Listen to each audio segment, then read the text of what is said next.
복 있는 사람이 됩시다 라는 제목으로 말씀을 나누려고 합니다. 여러분, 우리는 복 있는 사람이 되어야 합니다. 다르게 말하면 복을 부르는 사람이 되어야 한다는 것입니다. 복스러운 사람이 있습니다. 그냥 보기만 해도 참 복스럽구나, 그렇게 여겨지는 사람이 있습니다. 한번 찾아볼까요? 어떤 사람이 복스러운지. 우선은 마음 쓰는 게 예쁜 사람이 복스럽습니다. 어떻게 그렇게 마음을 곱게 쓰는지 모릅니다. 여러분, 마음이 안 보일 거라고 여기지 마십시오. 마음은 아주 잘 보입니다. 처음에는 물론 겉모습으로 보지만 시간이 지나면 그 마음을 보게 되어 있습니다. 그리고 그 마음씀이 귀하고 아름다울 때 그에게 곁을 주게 되고, 곁만 주는 게 아니라 그에게 사랑을 주게 되고 그에게 좋은 것을 끌어다 주게 되어 있습니다. 그래서 마음씀이 예쁜 사람이 복을 부르는 사람입니다. 그러니까 마음이 아름다워야 그의 인생이 아름다울 가능성이 매우 많습니다. 그래서 어떻게 보면 마음 하나 똑바로 먹어도 인생은 똑바로 갈 수 있다, 이렇게 여겨도 됩니다. 이렇게 말씀드리고도 싶습니다. 마음을 새롭게, 인생을 새롭게. 마음이 새로워지면 인생이 새로워질 수 있다. 그래서 마음이 복을 부르는 마음이어야 한다, 이렇게 말씀할 수 있겠죠. 또 어떤 사람이 복을 부르는 사람일까? 태도가 좋은 사람이 복을 부르는 사람입니다. 어른을 대하는 태도, 어떤 일을 대하는 태도, 친구를 대하는 태도, 또한 환경을 대하는 태도, 모든 태도가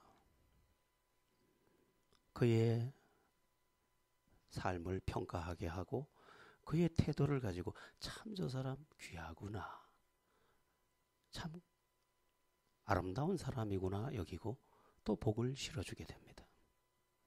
복은 두 방면에서 오는데 하나님이 주시는 것과 사람이 가져다 주는 것입니다.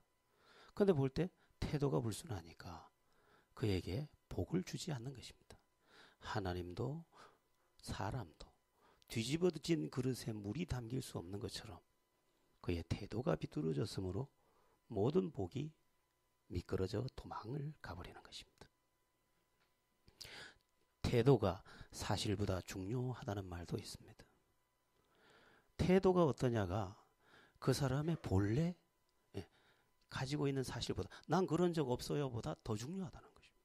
왜? 보이는 것은 그 현상이기 때문에 그렇습니다. 그래서 태도가 공손할 필요가 있습니다. 그게 복을 부르는 삶의 방식입니다. 유쾌한 모습도 복을 부르는 모습이라고 할 수 있습니다.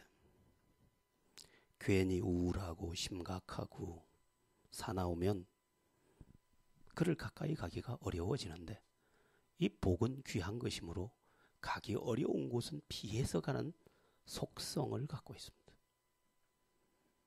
그래서 밝은 곳에 복이 깃듭니다.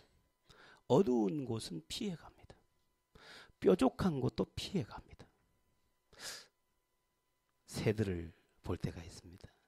새들이 이렇게 늘어진 가지에 자기의 발과 몸을 얹습니다. 인생도 저렇겠구나. 너무 뾰족하면 새 한 마리도 발등을 올릴 수가 없습니다. 행복은 더더욱 얹힐 수 없다고 보아야 할 것입니다. 그래서 밝은 캐릭터를 가진 사람, 언제나 봐도 사람이 밝아요. 그 옛날 어른들이 동네에 그저 밝은 처자가 있으면 저 처자 며느리 삼았으면 좋겠구나 했던 게 복스러워 보여서 그런 것입니다. 그러니까 복된 기회도 같이 오는 것입니다. 어떤 사람이 직장을 구하려고 아무리 애를 써도 직장이 구해지지 않았습니다. 시험은 잘 치르는데 면접에서 자꾸 떨어지는 거예요.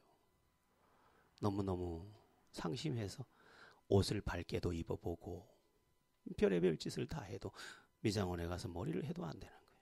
근데 어느 날인가 그 이야기를 했더니 누군가가 이야기해 줍니다. 그냥 웃고 있으면 됩니다. 그래서 가서 사람들을 이렇게 면접을 보는데 계속 웃었더니 무슨 좋은 일이 있으십니까? 하고 물었습니다. 아니요. 저는 웃고 살기로 마음먹은 사람입니다. 당신 같은 사람이 우리 회사에 필요합니다. 당장 채용을 했다는 것입니다. 웃음은 우리를 굉장히 행복한 곳으로 끌고 가는 성향이 있는데 웃음이 복을 부르는 것입니다. 그래서 교회 와서도 자꾸 밝아지셔야 합니다. 우리는 거룩과 심각을 같은 선상에 놓고 보는데 거룩과 심각은 다른 것입니다. 우리는 캐릭터가 굉장히 밝은 캐릭터, 크리스찬의 캐릭터는 밝음입니다. 부드러움도 복을 부르는 삶의 방식입니다. 행복은 아무데나 갈 수 없어요. 행복은 고귀한 것이기 때문에 아주 귀하게 여겨지는 것입니다. 그래서 이 귀한 것을 거친 보자기로 쌓려고 하면 쌓이지를 않아요. 어디에 쌓이느냐? 이 복은 부드러운 곳에 쌓이게 되어 있어요. 그래서 여러분들이 가정 속에서 행복하려고 하거나 인생 속에서 행복하려고 하면 그 복을 누리려고 하면 부드러워져야 해요. 말도 부드러워져야 그 부드러운 말 속에 복이 스며붙어요. 그러니까 거칠게 말하면 행복이 거기에 담기지를 않아요. 자꾸 부드럽게 말하고 부드러운 눈빛으로 소통을 하고 부드러운 손길로 쓰라하고 거기에 행복이 깃들도록 하나님이 인간을 설계해 놓으셨어요. 그래서 우리는 부드러움을 가져와야 합니다. 또 한 가지 중요한 게 있는데 복을 부르는 사람은 그 자아가 매우 건강합니다. 자아가 건강한 사람이 복을 부르는 속성을 가지고 있습니다. 이 건강한 자아를 가진 사람은 모든 것을 긍정으로 보는 속성을 또 갖고 있어요. 자아가 건강하지 않은 사람들은 부정적으로 보는 성향을 갖고 있어요. 그럼 누구에게 복이 가느냐? 긍정으로 보는 눈을 가진 그에게 복이 스미게 되어 있다 이것입니다. 자, 이런 사람이 있어요. 가상의 예를 하나 들어보겠습니다. 어떤 사람이 있는데 이 사람도 계절을 만났어요. 계절은 누구나 피할 수 없으니까 지금이 가을인데 이 사람은 가면서 어떤 사람은 이렇게 말해요. 나는 가을이 정말 좋아. 낙엽이 떨어지는 걸 보면 많은 가르침을 받지. 인생도 저 낙엽처럼 떨어질 것인데 나를 겸손하게 하는 낙엽이야. 가을이 예쁘게 물들든 나도 예쁘게 물들고 싶어. 나는 가을을 좋아해. 겨울이 되면 이 사람은 또 이렇게 이야기하면 나는 겨울이 좋아. 이 차가운 겨울에 몸이 오싹하도록 추운 날에 따뜻함을 느낄 수 있어서 좋고 그 겨울바람을 제치며 달려가는 코끝의 바람이 좋아. 나는 겨울 체질인가 봐. 겨울을 좋아해. 봄이 왔습니다. 이 사람은 이렇게 말합니다. 나는 봄이 좋아. 새싹이 돋고 새순이 돋고 꽃이 피고 모든 것이 좋아. 나는 봄이야. 봄이 최고야. 이렇게 이야기를 합니다. 이 사람은 여름이 되면 또 이렇게 얘기합니다. 나는 녹음이 우거진 여름이 좋아. 세상이 활기차잖아. 해수욕이라도 할 때면 내 온 마음이 살아나는 것 같아. 난 여름 체질인가 봐. 여름이 좋아. 이 사람이 누구냐? 건강한 자아를 가진 사람. 건강하지 못한 자아를 가진 사람은 반대로 이야기합니다. 가을이 되면 이렇게 이야기합니다. 나는 가을이 싫어. 낙엽이 지고 쓸쓸하고 나는 가을이 싫어. 봄이 좋아. 겨울이 되면 이렇게 얘기하면 난 겨울이 싫어. 너무 춥고 바람도 쌩쌩 코끝도 찡긋 다 싫어. 빨리 여름이 됐으면 좋겠어. 봄이 되면 이렇게 이야기합니다. 난 봄이 너무 싫어. 꽃필 때 알러지가 코를 간질거리고 재채기 나고 눈이 따갑고 난 봄이 너무 싫어. 그리고 질척거리는 길도 너무 싫어. 빨리 가을이 왔으면 좋겠어.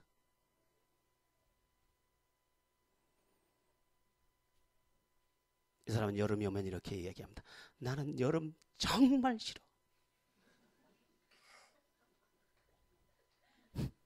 더워서 싫고 땀나서 싫고 냄새나서 싫고 사람들하고 붙어 있는 것도 싫고 뱃살이 보여서 싫고 싫어. 빨리 겨울이 왔으면 좋겠어.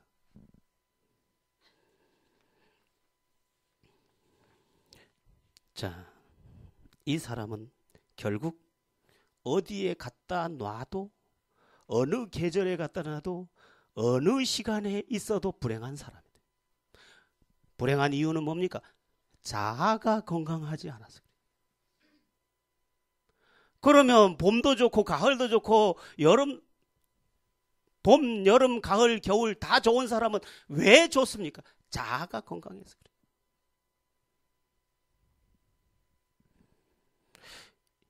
돈 얘기 한번 해볼까요? 가난할 때는 나는 가난이 너무 싫어. 돈만 있으면 나는 아무 불평이 없을 것 같아. 어떻게 하다 돈을 벌었습니다. 이 사람이 이렇게 얘기합니다. 아이고 가난할 때가 좋았어. 그때 그 된장찌개 얼마나 맛있었노. 우리는 상황 속에서 상황으로 인한 행복을 꿈꾸지만 내 자아가 비뚤어진 이상 나는 행복을 소유할 자격을 이미 박탈하고 있다는 것입니다. 이대로 좋을 수 있어야 그대로도 좋고 저대로도 좋은 것입니다. 이미 내가 복된 자아를 가지고 있지 않으므로 이래도 싫고 저래도 싫고 이래도 안 되고 저래도 안 되고 이래도 불행하고 저래도 불행한 내가 되었다는 것입니다. 오늘 우리가 불행한 것은 너 때문이라고 하지만 그것이 제거되면 저것 때문에 또 불행할 것이요. 봄에 불행했듯이 여름에 불행하고 여름에 불행했듯이 가을에 불행하고 가을에 불행했듯이 겨울에 불행한 거예요. 어떤 젊은이가 나이를 먹도록 결혼을 못했습니다. 이 사람이 이렇게 말했습니다. 결혼만 하면 나는 무조건 행복할 것 같다. 결혼을 했습니다. 결혼을 한 뒤에 이가 이렇게 말했습니다. 결혼 안 할 때가 진짜 좋았었는데 그것도 자기가 목숨 걸고 쫓아다녔던 그 여자 앞에서 이렇게 이야기합니다. 결혼을 안 했을 때가 진짜 좋았다. 여자는 욕을 하고 싶지요. 여러분, 언제쯤 우리가 행복해질까요? 지금 여기서 이대로 행복해야 거기서도 행복할 수 있는 줄 믿으시기 바랍니다. 어떤 사람이 자기가 지금 뉴욕에 살고 있는데 뉴욕은 너무 복잡하고 뉴욕은 너무 많은 인종들이 뒤섞여 있고 지나친 경쟁 사회라서 켄터키쯤에 가서 농장 일을 하며 살면 행복할 것이라고 여겼답니다. 그래서 그리로 갈 준비를 하고 비행기 티켓을 준비하고 그리로 날아갔는데 그 저자가 말하기를 그 켄터키 공항에 내릴 때 그가 이전에 가지고 있던 불행도 같이 비행장에 내렸더라는 것입니다. 결국은 내 자아의 문제요, 내 자신의 문제더라는 것입니다. 내가 안 바뀌면 모든 것이 바뀌어도 여전히 나는 불행하다. 우리는 수없이 또 무던히 모든 것을 바꾸고 싶어 했습니다.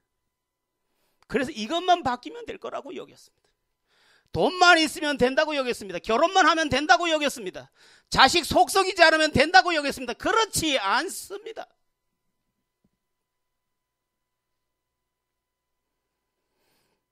어떤 불행한 여자가 있었습니다. 왜 불행하냐고 물었더니 남편에게 딸린 시동생이 8이에요. 그러니까 불행하지. 매일 밥 주고 나니 또 밥 달라, 또 밥 주, 밥 주. 빨래 이쁘니 또 빨아달라고 내던지고. 그래서 자기는 불행하다. 이스라엘 여자예요. 랍비를 찾아갔어요. 랍비님, 내가 참 불행합니다. 어떻게 하면 행복해질 수 있을까요? 내가 말하는 것을 다 들으시겠습니까? 예, 듣겠습니다. 그러면 오늘 시장에 가서 닭을 5마리 사세요. 아, 예, 닭을 5마리요. 알겠습니다. 그럼 닭을 어디다 키울까요? 방에서 키우십시오. 방에서 키우는 게. 그러니까 시동생 8에 닭 5마리에 죽을 고생을 하는. 너무너무 죽겠어. 라피님, 저는 더 죽겠습니다. 그랬더니 이전에 나에게 내가 말하는 걸 모든 것을 듣겠다고 했으니 5마리를 더 사다가 키우십시오. 5마리를 갖다 더 키우는. 이거는 막 침대도 닭, 식탁에도 닭, 모든 곳이 닭이. 닭장이야, 닭장. 그리고 견디다 못해 랍비를 찾아갔습니다. 랍비요, 내가 진짜 죽겠습니다. 당신이 내 말을 다 듣겠다고 했으니 지금 집에 가서 당장 10마리 닭을 팔아버리십시오. 10마리 닭을 팔고 그리고 하루를 지나고 나에게 와서 당신이 행복한지 불행한지 말해주시오. 가서 10마리 닭을 팔고 지내는데 할 일이 하나도 없고 그렇게 행복할 수가 없어요. 다가가서 랍비에게 말했습니다. 이제 진짜 행복합니다. 그랬더니 랍비가 말합니다. 그게 이전에 당신의 삶 그대로입니다. 그냥 행복해 하십시오. 시사하는 바가 큽니다. 행복은 조건이 아니에요. 이대로 행복해야 그 행복을 누릴 수 있는 자격자가 되는 것입니다. 자, 복 있는 사람이 오늘의 주제예요. 그러면 어떤 사람이 그럼 아까 말한 마음, 생각, 태도, 건강한 자아 이런 것을 가지고 복을 부르는 사람일 수 있을까? 어떻게 해야 그렇게 될 수 있을까? 오늘 우리 믿음의 사람들에게 오늘 하는 말씀이 이 말씀이 나에게 채택되면 내가 복을 부르는 체질로 바뀌고 그 체질 안에서 복을 부르게 될 것입니다. 하나씩 오늘 본문을 보면서 어떤 사람이 복 있는 사람인지 찾아보도록 하겠습니다. 1절입니다. 복 있는 사람은 첫 번째 보니까 악인들의 꾀를 따르지 아니하며 이렇게 되어 있습니다. 자, 복 있는 사람은 누구냐? 악인들의 꾀를 따르지 않습니다. 이 말을 쉽게 말하면 복 있는 사람은 악인과 함께 동행하지 않는다는 말이고 악인을 본받지 않는다는 말입니다. 여러분, 복된 사람이 되고 싶습니까? 그러면 나쁜 것을 따라하지 마십시오. 행복한 사람이 되고 싶습니까? 행복한 사람을 따라하십시오. 특별히 복의 근원 되시는 하나님을 자꾸 따라가십시오. 복의 주인 되시는 그분을 따라가면 남는 것은 복밖에 없습니다. 우리가 왜 불행하냐? 따라가면 안 되는 길을 자꾸 따라가고 있다는 것입니다. 그 길은 가는 길이 아니에요. 그 길은 살리는 길이 아니에요. 그 길은 우리를 망하게 하는 길인데 그걸 따라간다는 거예요. 그걸 따라가. 제 인생에 터닝 포인트가 있었습니다. 언제냐? 내가 따라가던 옛 것을 딱 다 버리고 주님을 따르기 시작하면서부터입니다. 주님을 따르기 시작하면서부터 내 인생에 복이 스미기 시작했습니다. 예전에 따르던 것은 다 세상적이고 정욕적이고 마귀적이던 것들을 이제 다 쓸어버리고 서툴지만 주님을 흉내내면서 주님을 선한 목자로 따라가면서 내가 주님의 사람이 되려고 몸부림쳤더니 어느 날 복이 내게 다가와 있더라는 것입니다. 그래서 사람들이 나를 부르는 호칭도 점점 달라지더라는 거예요. 복이 내게 왔습니다. 왜? 내가 복된 사람으로 변화된 만큼 왔습니다. 내가 의의 자리에 서 있는 만큼 복이 왔습니다. 내가 주님을 가까이 한 만큼 복이 와 있었습니다. 그리고 그 복된 삶은 좋은 체질로 나를 자꾸 바꿔가면서 복을 부르는 체질로 나를 자꾸 변화시켜 준 것입니다. 아까 말하는 마음도 예쁘게 바뀌어지고 생각, 태도, 건강한 자아로 자꾸 변화되는 것입니다. 왜? 좋은 것을 따라가다 보니까, 좋은 게 자꾸 보이니까. 나도 모르게 내가 복을 부르고 있는 것입니다. 인간은 두 가지 중에 하나를 하는 것입니다. 재앙을 부르거나 복을 부르는 것이요, 스스로 부르는 것입니다. 그러므로 우리는 복된 사람이 되는데, 복된 사람이 되려는 전제 조건 첫 번째가 뭐냐? 악인의 꾀를 따르지 않는 것입니다. 그가 아무리 옳은 말을 해도 따르지 않는 것입니다. 캄보디아 그 백성들, 국민들 300만 명을 죽인 폴포트를 따랐던 모든 사람들이 전범 재판을 받을 때 다 통곡을 했습니다. 왜? 따르지 말아야 할 사람을 따라가다가 전부 자기들 살인마가 돼버립니다. 인간은 누구를 따르느냐에 따라서 인생이 전부 달라져요. 악인의 꾀를 따르지 않고 선한 목자 되신 주님을 따르면 내 인생이 어느덧 복을 부르는 인생이 되어 복이 내 인생에 도착하게 될 줄로 믿습니다. 두 번째, 복을 누가 부르느냐? 복 있는 사람이 누구냐? 두 번째 보니까 복 있는 사람은 죄인의 길에 서지 않는다, 이렇게 되어 있습니다. 죄인의 길에 서지 않는다는 말은 죄인이 되지 않는다는 말입니다. 아까 악인의 꾀를 따르지 않는다, 죄인의 길에 서지 않는다, 비슷한 말입니다. 여러분, 성경은 굉장히 완벽하고 완전합니다. 아니, 1.1획도 변화될 수 없어. 그대로입니다. 모든 사람이 죄를 범하였으며 하나님의 영광에 이르지 못하더니, 나는 모든 사람이 죄인인 것을 성경을 처음 대할 때 인정 안 했습니다. 내가 보니까 의로운 사람 많은 것 같은데. 그러나 이제 날이 갈수록 하나님의 말씀이 1.1획도 떨어지지 않고 그대로 사실이라는 것을 너무 잘 알게 되었습니다. 국가의 원수가 저렇게 어리석을 줄이야 누가 알았겠습니까? 인간의 나약함과 인간의 죄성을 드러나기 전까지 몰라요. 그대로 사실인데, 그럼 죄의 삭은 사망이라는 것도 그대로 사실이. 네가 죄 가운데 서 있으면 너는 반드시 불행해진다는 것이 사실이라는 것입니다. 그래서 복 있는 사람은 난 죄인이 안 되겠다는 거예요. 나는 결코 죄인이 될 수 없다는 거예요. 죄인의 길에 서지 않는다면 난 죄인 되지 않겠다는 거예요. 반대로 나는 하나님의 사람이 되겠다는 것입니다. 그는 복이 있는 사람입니다. 누가 뭐라고 말해도 나는 하나님의 사람이 될 거야. 나는 누가 뭐라고 해도 죄인이 될 수 없어. 이 사람이 복을 부르는 사람이라는 것입니다. 인간은 책임적 존재입니다. 한번 따라해 보겠습니다. 책임적 존재. 예, 인간은 책임적 존재입니다. 자, 예를 들어 보겠습니다. 어떤 사람이 난 일하기 싫어. 나는 일 안 할 거야. 자기에게 자유가 주어졌으니까 이렇게 말하는 거 자유고 그렇게 사는 거 자유입니다. 그러나 그 다음 날서부터 당장 책임져야 합니다. 뭘로? 가난으로 책임져야 합니다. 나는 저런 놈을 그냥 둘 수 없어. 난 좁혀고 말 거야. 좁혔어. 자유여. 다음 날은 감옥으로 책임져야 해.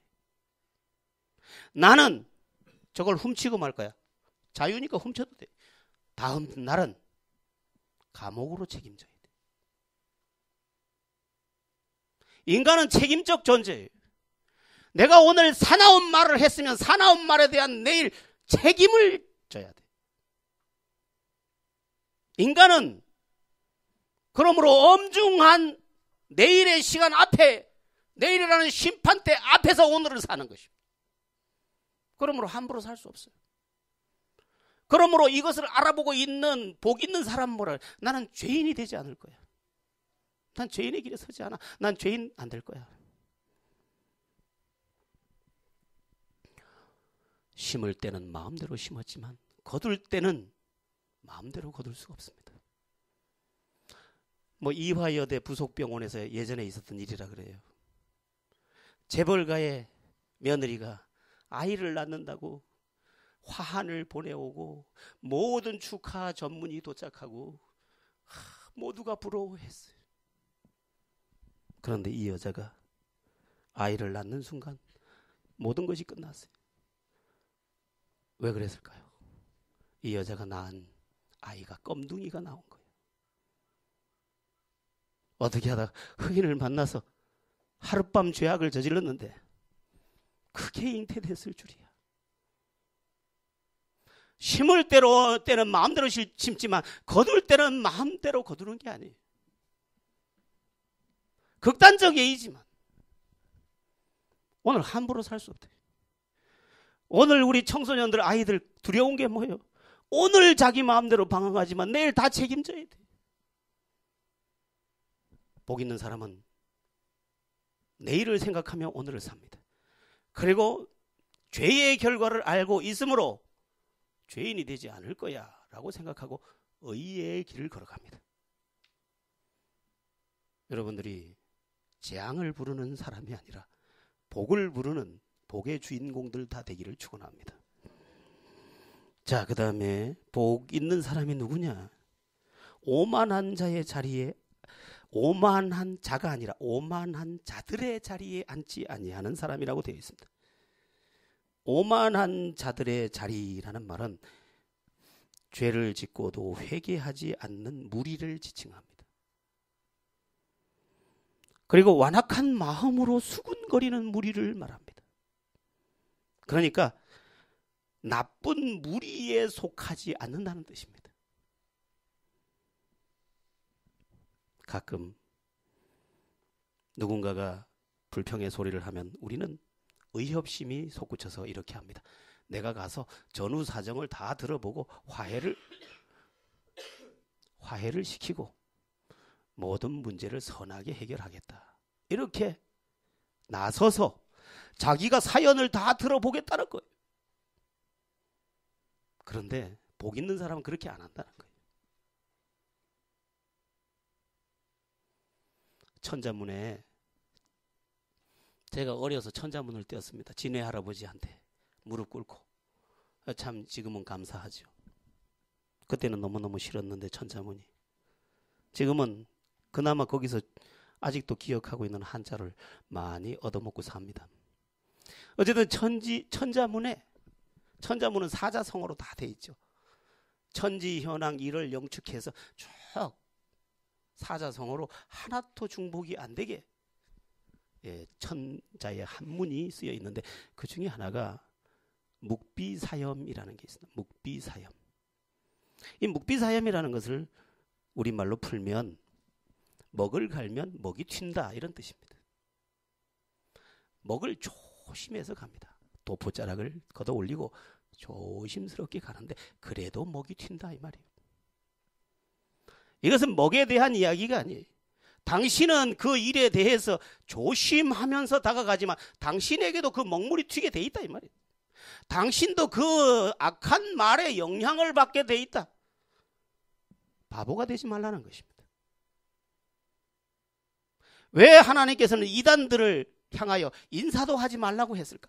그들이 엄청난 잘못된 것을 주장하는데 따지려고 하다 물든다는 거예요. 그러니까 오만한 자의 자리에 앉지 않냐고. 자기가 모든 것을 아는 것처럼 다 판단하고 말하는 악한 사람들 속에 나를 두지 않는다. 반대로 바꾸면 나를 항상 은혜가 있는 자리에 나를 둔다는 것입니다. 복을 부르는 사람은 좋은 곳에 나를 둡니다. 맹자의 어머니가 참 대단했던 것 같아요. 맹모 삼천지교 우리 잘 알잖아요. 무덤가에 살았는데 맨날 맹자가 아이고 곡하는 흉내를 내고 놀더라는 거예요. 그래서 시장가로 이사를 갔더니 얘가 골라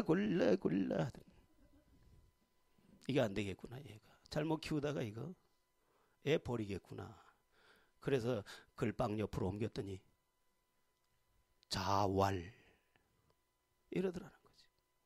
그때부터 풍어를 읊더니, 그때부터 글을 듣더니, 그때부터 이 중국인들에게 뒤에 자자를 붙여주는 것은 어마어마한 존경을 말하는 것입니다. 공자, 맹자, 장자, 이 자자를 붙여주는 것은 어마어마한 존칭이 성인으로 높이는 거예요. 그랬더니 맹자가 공자를 읽더니 공자를 능가하는 국가론을 내놓았습니다. 저는 맹자를 굉장히 많이 읽었습니다. 맹자를 읽어보면 그 국가론이 굉장히 깊습니다. 뭔 욕심에 읽었는지 모르지만 사서삼경을 읽어보았습니다. 맹자가 그렇게 왜? 엄마가 지혜로워서 그를 선한 곳에 두었다. 여러분 여기 애기 엄마들 있죠? 이 아이들이 잘 크게 하려면 은혜의 자리에 계속 데리고 가야 돼. 예, 성경 통독 수련회 그거 데리고 가야 돼. 청소년 수련회 그거 다 데리고 가야 돼. 그러면 선한 영향을 받고 그곳에서 나를 능가하는 청출어람의 아들이 태어날 줄로 믿습니다. 자, 그래서 우리가 의로운 생각에 자칫 실수해서 오만한 자의 자리에 가서 함께 앉아있는 실수도 복 있는 짓이 아니다. 복 있는 자는 삼갈 줄 안다. 그리고 자기를 은혜의 자리로 이끌어갈 줄 안다. 우리 어린이들이 부르던 복음송이 있는데 오늘 제가 우리 방경민 집사님한테 물어보려고 데리고 왔다가 잊어버렸어요. 그 못 물어보고. 이런 노래가 있었죠. 너의 눈이 보는 것을 조심해. 그 다음에 너의 발이 가는 것을 조심해인가? 너희의 입이 하는 말을 조심해. 그래 알고 있었어요. 조심하라 조심하라. 삼가라는 거예요. 그리고 참 우리 그 복음송 애들 부르는 그 찬양이 참 좋아요. 그죠? 여러분 조심해서 먹을 가라도 목이 튄다는 사실을 잊지 마세요. 내가 좋은 생각으로 하는 것도 나를 다치게 한다는 걸 잊지 마세요. 복 있는 사람은 자기 관리를 매우 잘하는 사람입니다. 자, 결국은 뭐냐? 들어보니까 본문의 말씀을 보니까 복 있는 사람은 소극적 의미에서는 하지 말아야 할 것을 안 하는 사람이래요. 여러분, 하지 말아야 할 것만 안 해도 우리의 삶이 본전은 합니다. 참 신비하게 마귀는 인간의 약점을 잘 알고 공격했습니다. 쓸데없는 것에 빠지게 만들었어요. 아니, 게임을 해서 이기면 뭐해? 우리 아버지처럼 말해봅시다. 밥이 나오냐 떡이 나오냐 이놈아. 게임에서 이기면 뭐해? 그건 가상의 현실인데 사실도 아닌데. 옥상에 올라가서 우리 공사하는데 올라가 보니까 반장님이 자꾸 엎드려서 뭘 하고 있어. 나이 66세. 그래서 가서 봤어. 게임을 해네, 게임을. 아니, 나한테도 문자를 보내. 왜냐하면 빨리 지금 뭔가 충전을 받아야 되는가 보죠. 그거 봤는데 반장님이 이렇게 왔어요. 나 너무 놀랐어. 가끔씩 여기 이분도 나한테 보내. 밤에. 너무 놀랐어. 게임 하다가 뭐 어디 보낼 데 없어 나한테 딱 보내가지고 충전 받는가 보지. 이제 보내지 마소. 아니, 가짜를 위해서 진짜를 짓밟아 버려. 오늘 밤 잘 자고 내일 아침 신선한 날을 걸어가면 얼마나 좋을까. 뭐하러 게임을 해? 사랑을 하지. 아멘 좀 하이소. 예. 여러분의 삶에 하지 말아야 할 것이 커트되고 잘라내지고 여러분이 행해야 할 것이 이제 들어오기를 바라는데, 그럼 복 있는 사람의 적극적인 삶의 모습이 어떠하냐? 적극적으로는 한 줄로 그냥 정리해서 보겠습니다. 자, 2절을 함께 우리 읽어보겠습니다. 2절입니다. 시작. 오직 여호와의 율법을 즐거워하여 그의 율법을 주야로 묵상하는 도다. 아멘. 누가 복된 사람이냐? 하나님의 말씀을 즐거워해서 그 말씀을 주야로 묵상하는 사람이다. 하나님의 말씀을 즐거워한다는 것은 하나님의 말씀을 듣는 것을 좋아하고 하나님의 말씀 배우는 걸 좋아하고 하나님의 말씀을 적용하는 걸 좋아하고 하나님의 말씀이 그렇게 꿀처럼 좋아한다는 것입니다.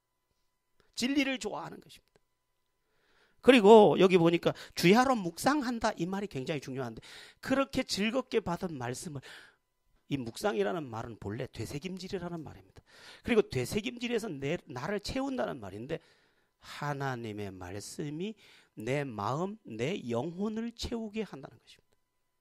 그래서 인생의 근본이 마음이요 영혼인데 마음과 영혼의 말씀을 채워서 그 말씀이 내 영혼과 마음에 선한 영향을 끼치게 하는 그가 복을 부를 사람이라는 것입니다. 여러분, 우리 마음과 영혼에 무엇을 담고 사느냐가 매우 중요합니다. 제가 그런 비유를 예전에 좀 했었는데 오늘도 한번 해볼까요? 이걸 보고 뭐라고 부릅니까? 물병이라고. 물이 담겼기 때문에 물병. 자, 어려운 문제 나갑니다. 물이 담겼으니까 물병. 어려운 문제 나갑니다. 술이 담기면 뭔 병입니까? 술병. 맞췄습니다. 하나 더 나갑니다. 꿀이 담겼으면 뭔 병입니까? 꿀병이라 꿀병. 무엇이 담겼느냐가 이것을 정의하는 결정이 되는 것입니다. 마찬가지로 하나님의 말씀이 내 마음과 내 영혼에 들었으면 나는 하나님의 사람이 됩니다. 그리고 그 하나님의 말씀이 내 영을 주장하면서 실제로 말씀이 와서 내 영혼과 내 심령을 변화시킵니다. 그래서 묵상 생활이 중요한 것입니다. 우리가 큐티 날마다 하는 큐티 가볍게 여기지만 가랑비에 옷 젖듯이 우리가 날마다 하는 큐티 속에서 내 영이 하나님의 말씀의 영향을 받으면서 자꾸만 아까 말씀드린 대로 마음이 변하고 생각이 변하고 태도가 변하고 자아가 다 변하면서 복된 그릇으로 빚어진다는 것입니다. 우리는 그동안 무엇을 그럼 묵상하며 살았을까? 말씀을 묵상하며 살아야 되는데 우리는 진리를 묵상하며 살아야 되는데 우리는 뭘 묵상하며 살았을까? 대충 세 가지를 묵상하고 살았습니다. 근심을 묵상해서 근심. 아이고 웃짧고. 웃짧고는 무슨 웃짧고야. 웃짧고 하나 묵상. 근심을 늘 묵상. 두 번째 사람들이 묵상하지 말아야 될 건 뭘 묵상했느냐? 미움을 묵상했어. 자꾸만 마음에서 미워했어. 미움으로 나를 가득 채우다 보니까 여기서 독이 나오는 거예요. 독이. 말 한마디로 해도 독이 나오는 거예요. 그 생각도 독이 나오는 거예요. 모든 것이 사나운 거예요. 미움을 묵상하니까 이 안에서 분노가 막 나오는 거지. 쓴 소리들이 막 쏟아지고 사나운 말. 그래서 애를 부를 때도 일로 와 이렇게 애도 쓴 소리를 들었으니까 뭐라 그래. 와 이렇게. 이게 밥 먹는 아침의 소리야. 이리 와 밥 먹을까? 네 어머니 이렇게 해야 될 텐데 우리 집은 요즘 그렇습니다.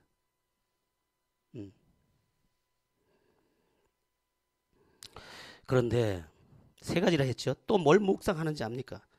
근심을 묵상하고 미움을 묵상하고 그 다음에 상상의 죄를 묵상합니다. 죄악을 묵상해요. 그러니까 이 안에서 나쁜 것이 자꾸만 작용을 해서 우리 암을 일으키는 게 뭘까 했더니 대부분 스트레스라고 그러죠. 스트레스가 우리의 암을 일으키는데 스트레스는 여러 방면으로 육체로도 오고 영혼으로도 오는데 이제 가령 예를 들어서 이 사람이 배변 활동을 잘 못하면 이 소화되지 않은 변도 스트레스가 돼서 대장암을 일으킬 수 있습니다. 어쨌든 나쁜 게 내 안에서 자꾸만 꿈틀거리니까 나쁜 게 자꾸 생겨버리는 거예요. 복을 부르는 게 아니라 재앙을 부르는 나의 체질로 바뀌어서 이제는 뭘 하기만 해도 재앙을 부르는 거예요. 차라리 안 하는 게 나아. 하면 다 재앙을 불러. 나쁜 것을 묵상하는 삶은 나쁜 행동을 만듭니다. 이런 이야기가 있습니다. 어떤 사람이 직장에 들어가서 첫 월급을 받았습니다. 받았더니 200만 원을 주는 거예요. 아이고 행복했습니다. 그런데 나오다가 자기 동료한테 물어봤으면 월급 얼마 받았어? 그때 친구가 말했습니다. 210만 원 주던데. 그 순간 불행해졌습니다. 그래서 사장에게 쫓아가서 물었습니다. 사장님, 똑같이 일했는데 저 사람 210만 원 주고 왜 난 200만 원 줍니까? 억울합니다. 그랬더니 사장이 이렇게 얘기했습니다. 그러면 니는 50만 원 주고 그 친구는 30만 원 주면 되겠나? 그렇게 해주세요.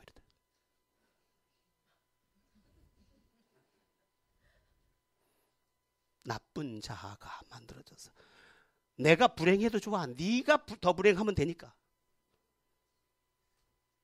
이게 망할 재앙을 부르는 고장난 자아의 형상입니다.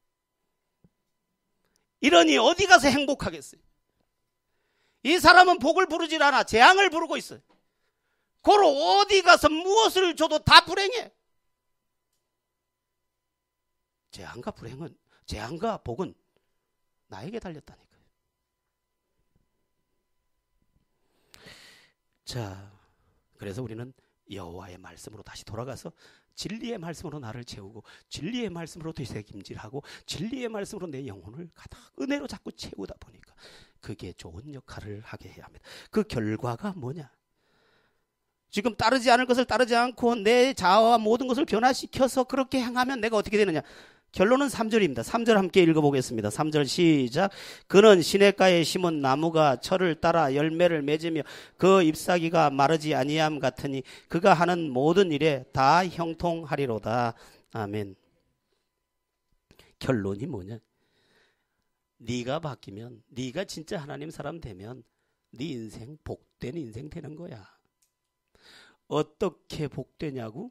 시냇가에 심은 나무처럼 복되게 돼. 시냇가에 심은 나무, 팔레스틴 지역에서의 시냇가에 심은 나무는 우리 이 대한민국에서의 시냇가에 심은 나무와 다릅니다. 거기는 열대지방이기 때문에 물가에만 뿌리만 내렸다 하면 꽃이 피면 열매 맺고 열매 지면 다시 꽃 피고 또 열매 맺고 끝도 없이. 그러니까 정말 따내면 또 열리고 따내면 또 열리고 펴서 감탄할 만하면 또 피고 또 피고 또 피고. 네가 그렇게 될 거야. 네가 참으로 복된 사람이 되었기 때문에, 네는 복 있는 사람이기 때문에, 네가 새롭게 복된 사람으로 만들어졌기 때문에 복이 계속 열릴 거야. 따도 끝이 없이. 그 다음에 시냇가에 심은 나무를 비교해놓고 그 다음에 모든 일에 형통하리로다라고 말씀하고 있습니다. 여러분, 모든 일에 불행한 사람과 모든 일에 안 되는 사람과 모든 일에 형통한 사람, 이 차이도 어디에 있다는 거예요? 나의 나됨에 있다는 것입니다. 진학년이라는 사람이 왜 요만큼 살까? 요만큼밖에 변화되지 못해서 그래. 그러면 진학년이 어떻게 더 높은 삶에 이룰 수 있을까? 내가 더 높아지면 돼. 목사님 키 작아서 안 될 건데 상관없어. 깔창 깔면 되지 뭐. 나의 나됨에 나의 내일이 담겨 있는 줄 믿으시기 바랍니다. 여러분, 우리는 무던히 억울하게 이 세상을 살아왔습니다. 당신 잘못 만나서 그래. 부모 잘못 만나서 그래. 내 환경 때문에 그래. 아니, 성경은 단 한 곳도 그렇게 말하지 않습니다. 네가 복 있는 사람이 되지 않아서 그래. 복 있는 사람이 되면 돼.